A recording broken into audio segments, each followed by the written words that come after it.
Today, we're talking about the growing laundry list of accusations against Linus Tech Tips, what happened to the mom of the 6-year-old that shot their teacher, messy body cam footage of Ronnie Jackson has people divided, we now have a major clue of what started those devastating wildfires in Maui, where people are losing it on Bradley Cooper today. We're talking about all that and so much more on today's brand new Philip DeFranco show. You daily dive into the news, so buckle up, hit that like button, and let's just jump into it. Starting with, the biggest controversy and scandal on YouTube right now is that one of YouTube's most famous tech channels has faced serious scrutiny over the last few days over allegations of theft, workplace harassment, conflicts of interest, and serious flaws in its review videos. And at the center of all this, you have Linus Tech Tips, or really Linus Media Group, LTT's parent company that also runs things like their labs, which is meant to be a team of engineers that allow LTT to review tech products at a much higher standard. And it appears that all their recent problems kind of started because of this clip from a tour of their labs when an engineer said, "The difference between us and somebody like Gamers Nexus or Hardware Unboxed is we test new components, new tests, every time." Which I will say, if you're not into the whole tech part of YouTube, you probably don't know those names, but you at least need to understand they are two sizable channels that are well known for how well they test and benchmark tech products like PC graphics cards. So some could see this like, if you were watching this, you respect me, I all of a sudden randomly throw shade to someone else in the space that you respect, it might be kind of like that. But, you know, that led to a back and forth where Hardware Unboxed defended itself in a series of lighthearted tweets, and then Linus responding to that on his live show. But where things really blew up is when Gamers Nexus released a 44-minute video on Monday to directly discuss the comparison. And in it, they argue that LTT cares more about releasing as many videos as possible over anything else. And it wasn't like they were just throwing out baseless accusations. Regarding the extremely fast schedule of LTT, they point to a video where employees flatly state that they wish projects weren't so rushed and that the schedule was loosened a bit. And as for the bad data, they gave multiple examples of data being incorrect. Though we're not going to get into every technical detail because you can go watch their video. I'm going to include links down below. But some of the mistakes included things like getting the names of products they're reviewing wrong, putting the wrong specifications on screen, or not having consistent testing parameters for products that lead to faulty performance data. Or things like one graphics card having a 300% performance increase over its predecessor. It's something that's a major outlier, stand out, it might raise some eyebrows. And with that, LTT does correct the videos, but in ways that Gamers Nexus argues is ineffective or unethical. Or for errors caught after being posted online, they sometimes use YouTube's edit tool to insert new graphs. Then there are on-screen fixes that are done prior to uploading, meaning LTT knew about the error, and Gamers Nexus argues these have to be used carefully because most people won't read them. They might just listen to the video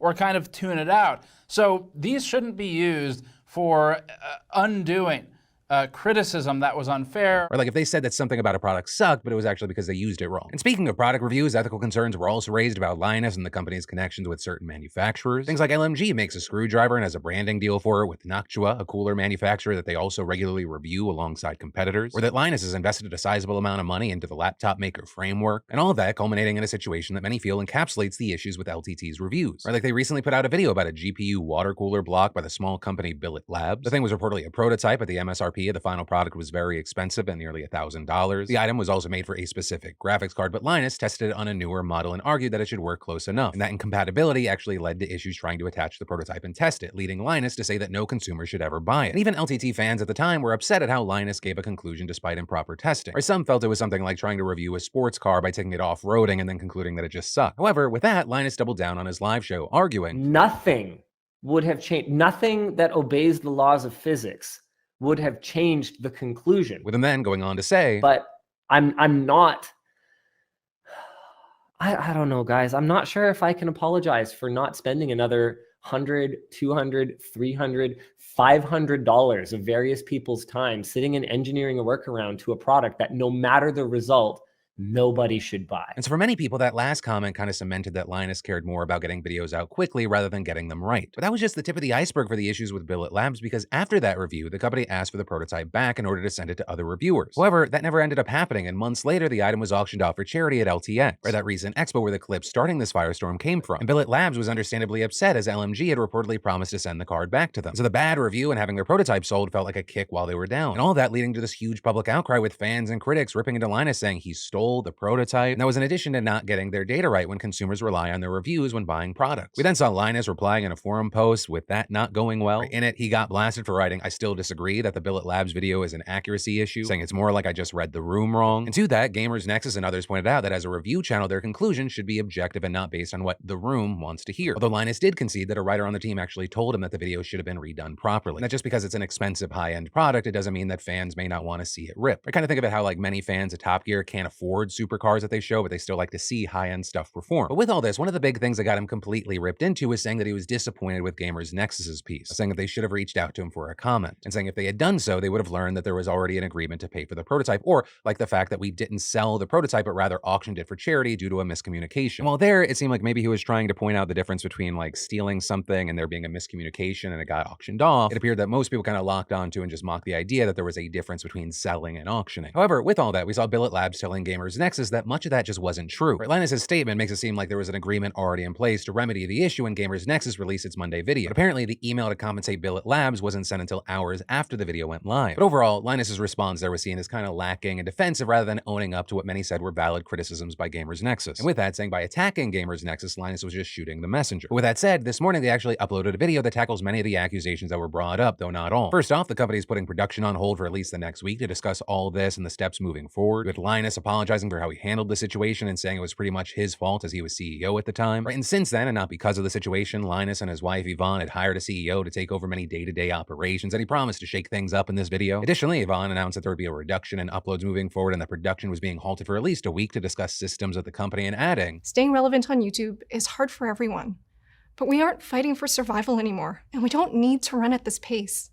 In fact, in some ways, it's our efforts to keep doing more and keep doing better that have created our current situation." She also said that it was wrong to not spend $500 to properly retest a product and that halting production wouldn't mean hardships for their massive team. Other members of the team spoke as well, such as the head of their labs department, to clarify some testing issues and state that things were moving to make their testing more reliable. As for many of the on-screen mistakes, such as questionable graphs or asterisks when they name products wrong, they said that's often a communication breakdown between the writing team and the editing team, with their head writer pointing out that often fixes would get flagged only for them to not end up in the final video. There have been times when an internal video review caught an incorrect graph, resulting in new versions of the graph being created, only for those new graphs to not be put in the video. Just about every error that has appeared in a video in the past year has directly resulted in a process change designed to prevent that specific issue from ever happening again. While they talked about a lot more, the most important thing was probably the Billet Labs fiasco, with them saying that somewhere along the way, internally, it wasn't made clear that the item was to be sent back. And then after it was sold, someone at LMG did promise to reimburse Billet Labs prior to Gamer Nexus's video. Kind of. Even though I replied 2 hours later, apologizing and offering to pay for the component, I forgot to actually include our contact in that email. Right, ends up that while they CC'd all of the LMG team, they forgot to actually add Billet Labs to the toolbox. So it went to our procurement team instead of Billet Labs. And in the end, Billet claims that while LMG found the buyer of the original block, they prefer to get paid for a new one because of how long LMG has taken to send other items back to them and can't guarantee that the item isn't damaged. And overall, it kind of looks like the video was well received, although you definitely had people who were upset that they monetized the video and made jokes about selling products in it, some even making compilation videos of the parts that upset them. Now at this point, you might think the story is done, but when it rains, it pours. What we're seeing is in LMG's case, there's also former employee Madison Reeve coming out and saying that the work environment there is toxic and harbors harassment. And some of her accusations are in the same vein as prior criticism of the company, like an outsized emphasis on putting out as much content as possible. But she also detailed far more concerning allegations, things like saying that she was told by management that her work was, quote, dog shit, or that she needs to be more assertive, only for her to be reprimanded when she was. But the worst of these claims by far was that of harassment. We're talking about claims of coworkers calling her homophobic slurs, asking her to twerk for them, and groping her. There were also claims that people asked her about her sex life and that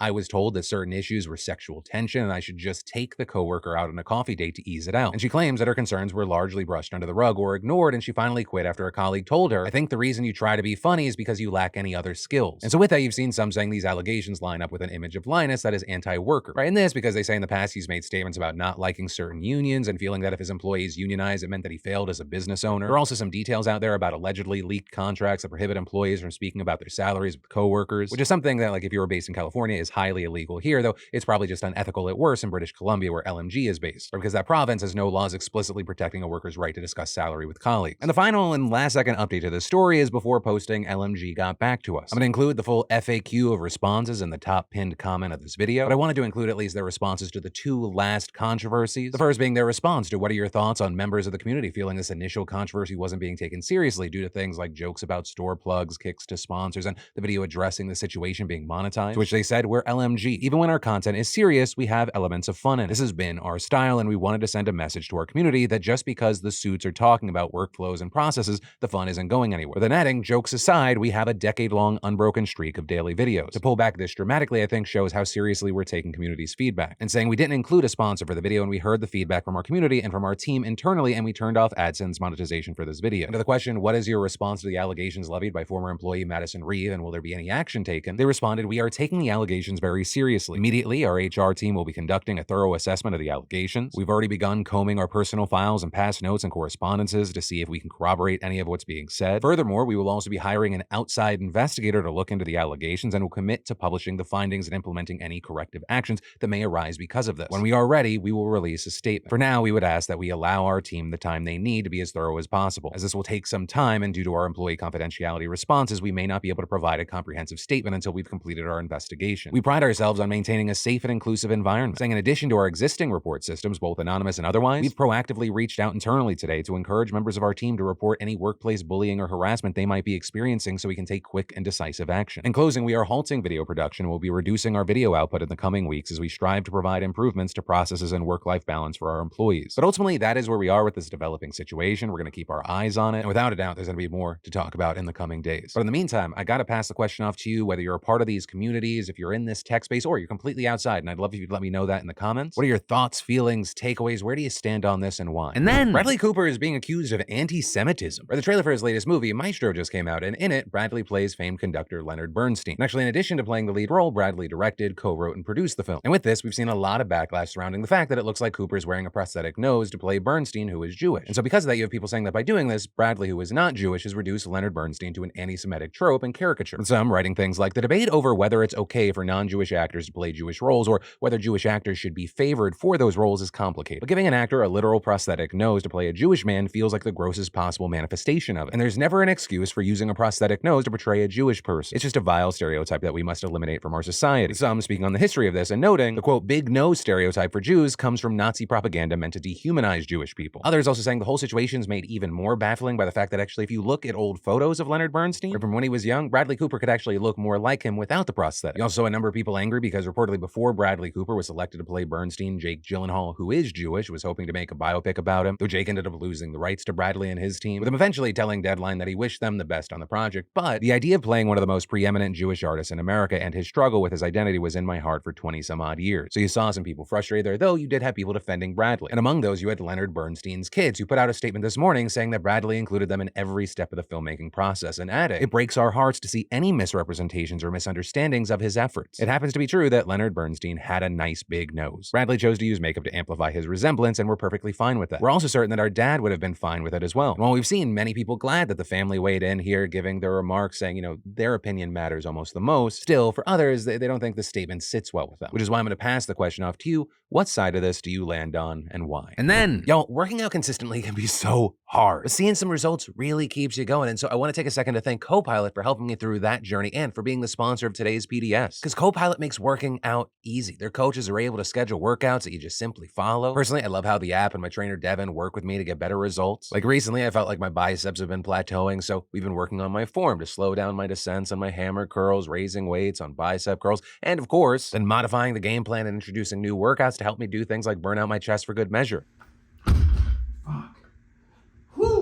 The first step is so simple. You just start with an onboarding call and you connect to a coach. And then they just make customized workouts tailored to your needs based off of what you have. If you have a gym, some equipment, or none at all, it's fine. They've got a workout that's ready for you because this is all virtual. So if you want to join me on a fitness journey of your own, just click my Copilot link in the description or use the QR code on screen to get a 14-day free trial with your own personal trainer. Because y'all, Copilot is the doable way to start and stick with your fitness goals. Between my coach and the app, it helps me stay consistent and work harder. And then the Hawaii wildfires. If we were unsure exactly how everything started, this new video overwhelmingly points to one culprit. And this comes from Jennifer Pribble, a senior research coordinator at the Maui Conservation Center, who narrates security footage from 10:47 p.m. August 7th. There's a flash, and I think that's when a tree's falling on a power line. The power goes out, our generator kicks in, the camera comes back online, and then the forest is on fire. And according to experts, that bright light that you saw was probably an arc flash, which is what happens when a power line comes in contact with vegetation or another line or gets knocked down, releasing power usually through sparks. And at that exact moment, according to Whisker Labs, a company that monitors electric grids across the US, 10 sensors in the region where the conservation center is located recorded a significant incident in the grid owned by Hawaiian Electric, which serves 95% of the state's residents. And a few hours later, after that fire had quickly eaten through thick trees, dead branches, and eucalyptus-flecked gulches, another one ignited next to an electrical substation in Lahaina after a bright flash, with all this mounting evidence strongly suggesting that these and other wildfires, which are now responsible for at least 106 confirmed deaths, were spiked by Hawaiian Electric's infrastructure. And with this, you had 8 residents telling the Washington Post that they had long raised concerns with the company about its aging poles and power lines strung across Maui, which notably, in places, is thick with drought-stricken trees, brush, and grasslands. One woman even saying that she and her neighbors sent videos to the utility company of low-hanging lines and trees, adding that there had actually already been fires from electrical equipment in the past, but responders had always put them out quickly. And 4 days before the fires broke out, despite multiple warnings, Hawaiian Electric reportedly failed to cut power ahead of the windstorm. And this, even as other utilities in states like California, Oregon, and Nevada had done so following infernos caused by electrical equipment in their communities. And documents reportedly show that Hawaiian Electric was aware that a power shutoff was an effective strategy, but had not adopted it as part of its fire mitigation plans, which you could argue makes sense from a financial perspective since 1, it's bad for profits, and 2, if there ends up being no danger, then customers lose electricity for no reason. But obviously that was a horrible decision that backfired. So in addition to the general anger and shock of this news, we saw Hawaiian Electric stock plummet nearly 40% yesterday, S&P Global downgrading the company's credit rating to junk. Some law firms have also now filed a class action lawsuit against the company, but we may not get an official confirmation of the fire's cause until the government completes its investigation. And then a 6-year-old shot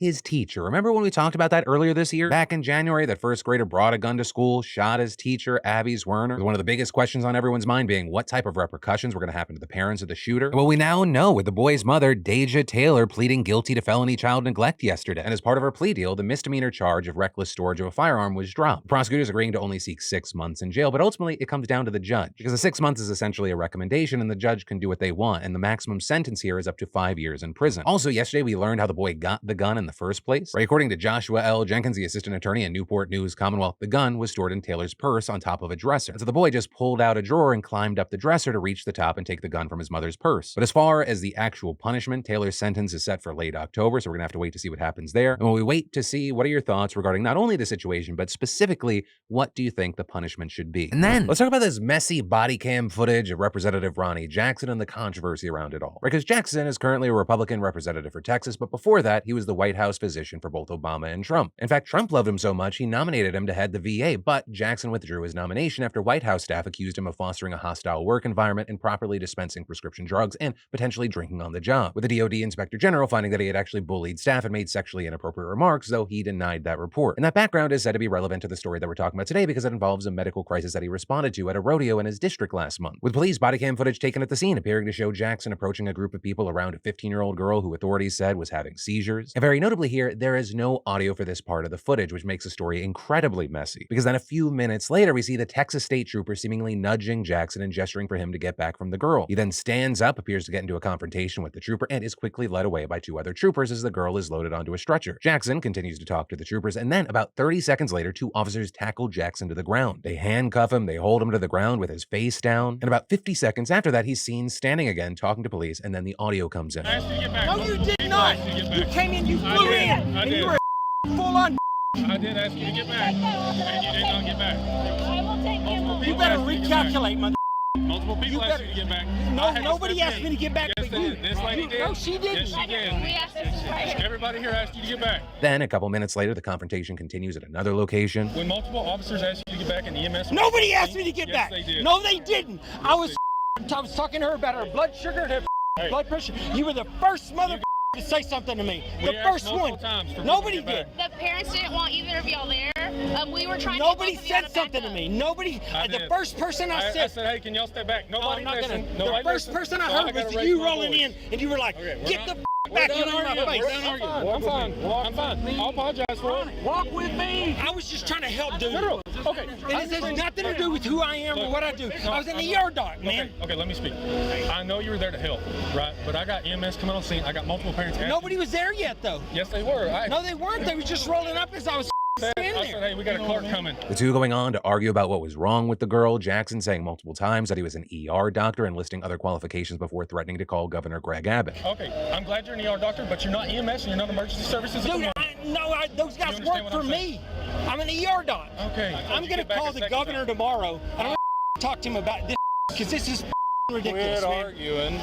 Ridiculous. Right, so obviously we can't hear what was said during the disputed section of the video, but the accounts of the police and Jackson vary wildly. Right, according to an incident report by Carson County Sheriff Tam Terry, Jackson later said that he agreed with a nurse's suggestion to put a gumball in the girl's mouth to help with her blood sugar, with authorities saying that prompted a disagreement over concerns that this girl was going to choke on the gumball because she had been seizing. Terry's report also noting that deputies said they asked Jackson 4 times to step back before handcuffing him. The sheriff's report also going on to say that Jackson actually threatened to beat up a trooper and that one officer said they believed Jackson had been drinking due to his belligerent actions. With that, a chief deputy also saying that he had seen Jackson drinking backstage at the rodeo, and Terry, who's an elected Republican, writing that Jackson later called him and told him he would pull hell and high water and come and bury me in the next election. But as seen in the body cam footage, Jackson disputes the fact that he was ever told to back up. And notably there, 2 witnesses also said they didn't think Jackson was given adequate notice to back up before he was apprehended. And one saying, from our view, he never saw EMS. He was away from the patient before they showed up on scene. Beyond that, a spokesperson for Jackson also denied the allegation that he had been drinking and claiming that the representative was prevented from giving medical care in a potentially life-threatening situation due to overly aggressive and incompetent actions by the local authorities present at the time of the incident, and adding that he will not apologize for sparing no effort to help in a medical emergency, especially when the circumstances were chaotic and the local authorities refused to help the situation. And what we've seen since the body cam footage has been released is Jackson only doubling down, saying in a post, "I'm glad the video is out. It shows the incompetence of the authorities and their complete disregard for the young girl in distress," and adding, "I will apologize for my language, but I will not apologize for getting upset and speaking my mind considering the circumstances. If I had to do it again, I would still step up and act in a life-threatening situation. I will always help someone in need. I will not apologize for that." But hey, that's where we are in this developing situation, and if we get any updates, I'll obviously keep you in the loop. But in the meantime, I gotta ask, what are your thoughts on this messy situation? And then, it's widely known that immigration centers are an absolute house of horrors, but we've just gotten new details. Because after more than 3 years of wrangling over a Freedom of Information Act lawsuit, a federal judge forced the government to give NPR more than 1,600 pages of reports written by DHS inspectors. And they show that between 2017 and 2019, over 24 ICE detention facilities across 16 states subjected their detainees to abuse, neglect, and awful conditions that even led to death. Like in one Alabama facility the White House dropped last year, inspectors found nail clippers with blood on the blades, medical exam rooms with no hand-washing sink, and filthy living quarters. Or in Pennsylvania, you had guards strapping a mentally ill man into a restraint chair and giving the lone female officer a pair of scissors to cut off his clothes for a strip search. And the inspector writing, "This is a barbaric practice and clearly violates basic principles of humanity," though that also wasn't an isolated instance. Right at a Michigan facility, staff reportedly locked mentally ill detainees in restraint chairs without justification and used pepper spray when it wasn't warranted. And oftentimes, reportedly, the abuse involved sexism or racism. For example, a sergeant in New York entering the female unit would reportedly greet the women by yelling, "Hello, assholes and bitches," with multiple staff making comments like, "If detainees do not like the treatment, they should not have come to our country." And then a guard working in another unit confronted a group of men and asked, "Who's the fucking pussy who made the complaint against me?" And if all of that sounds like prison or jail, that's because it is. Right? Even though most ICE detainees have no criminal record, local jails, typically operated by county sheriff's departments, sometimes contract to hold them on behalf of ICE. But most immigration detention facilities are managed by private for-profit corporations like GeoCorp or CoreCivic. And because detainees are frequently transferred between these facilities, which are managed by different entities, medical records and care plans often get lost. Plus, the facilities are often located in remote areas that lack access to high-quality healthcare, so it's really not a surprise the inspector's report included numerous cases of medical neglect. Like in Michigan, you had a man sent into a jail's general population with an open wound from surgery, no bandages, no follow-up medical appointments scheduled, even though he still had surgical drains in place, with an inspector writing the detainee never received even the most basic care for his wound. Then you had staff at a for-profit Colorado facility cut a man off his opioid addiction meds cold turkey, then believing he was faking his withdrawal symptoms, including a seizure, with the guy screaming all night that he couldn't breathe, he was vomiting blood clots, with one nurse saying he's dying, but no doctor ever examined him and nobody called 911 until several hours later. And then eventually he died, with the inspector there stating, almost in disbelief, "It truly appears that the system failed at every aspect of care possible." And so stories like these are just one reason why activists have criticized Biden for breaking his campaign promise to end the use of for-profit detention centers. Plus, it was the Trump and Biden administrations that resisted NPR's public records request. And that's even though Biden pledged to create transparency around ICE. Now that said, in the White House's defense, it has moved to shut down some facilities that were particularly egregious, but a majority of the records obtained by NPR relate to facilities that are still active today. Also regarding the contractors, in their defense, they'll claim these reports are outdated and that things have improved since 2019. But there, the ACLU, immigration attorneys, and sources familiar with the inspection process tell NPR the problems detailed in the report largely persist, with an ACLU attorney citing reports of poor treatment treatment in solitary confinement during the pandemic and saying, if anything, conditions have probably gotten worse. And then Target is in the crosshairs right now, and their Pride Month backlash just got so much worse. So you might remember earlier this summer, Target saw a boycott and even had their stores and employees threatened over their Pride collection. Those threats reportedly prompting the company to pull back on a number of their Pride Month products in order to minimize the danger. So that response caused even more backlash, though this time from the LGBTQ+ community, with people saying that Target was just caving to homophobic and bigoted pressure. Well, we now know that that controversy actually had an impact on Target's sales, with them in fact just seeing their first drop in quarterly sales in 6 years. And Target's chief growth officer, Christina Hennington, saying today that the reaction to this year's Pride collection played a role in the dip in sales for the quarter. Established brick-and-mortar stores saw a 4.3% drop in sales last quarter, online sales dipping 10.5%, Target even cutting its annual sales forecast for the year. However, despite all of that, Target's profits actually came in higher than Wall Street's projections, and so their share price jumped by 5% today. But it's also not just sales numbers that Target has to worry about. The conservative legal group America First Legal, founded by former Trump White House advisor Stephen Miller, is suing Target over shareholder losses because of the boycotts regarding their Pride Month displays, with the investor at the center of the suit being Brian Craig, who bought just over 216 shares for $50,000 in April of 2022. And according to the complaint, the value of his shares dropped to around $28,800 after the Pride Month collection backlash this year. And so the suit argues the loss is tied to the collection, calling it a, quote, direct and predictable result of management's calculated decisions to promote sexualized material to children. And the lawsuit also going on to say these false and misleading statements about Pride Month promotions caused Target shareholders to unknowingly support Target's board and management in their misuse of investor funds to serve its divisive political and social goals, and ultimately lose billions, with a lawsuit asking the court to completely overthrow the company's board of directors and compensate Craig for his losses. However, you have experts saying that AFL is going to have a hard time proving that the investors' losses were actually caused by the Pride backlash, especially as, according to Neil Saunders, managing director for retail at Global Data,